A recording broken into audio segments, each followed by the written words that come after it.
Voices from Chernobyl by Svetlana Alexievich. An audiobooklet recording by Group 6 of 11 Ferrari. There was a black cloud and hard rain. The photos were yellow and green, like someone had poured paint into them. They said it was dust from the flowers. Grandma made us stay in the cellar. She got down on her knees and prayed, and she taught us too. Pray! It's the end of the world. It's God's punishment for our sins. My brother was 8 and I was 6. We started remembering our sins. He broke the glass can with the raspberry jam. And I didn't tell my mom that I got my new dress caught on a fence and it ripped. I hid it in the closet. Soldiers came for us in cars. I thought the war had started. They were saying these things. Deactivation, isotopes. One soldier was chasing after a cat. The dosimeter was working on the cat like an automatic. Click, click. A boy and a girl were chasing the cat, too. The boy was alright, but the girl kept crying. I would give him up! She was yelling.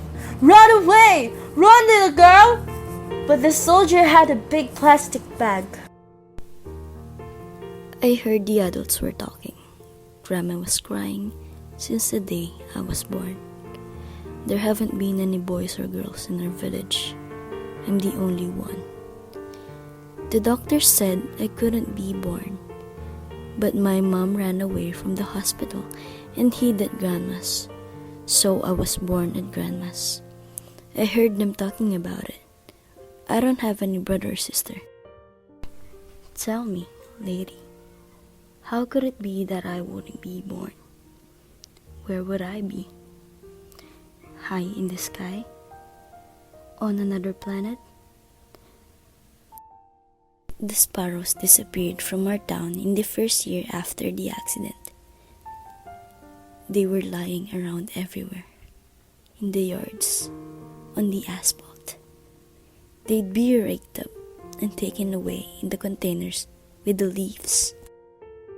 They didn't let people burn the leaves that year because they were radioactive, so they buried the leaves.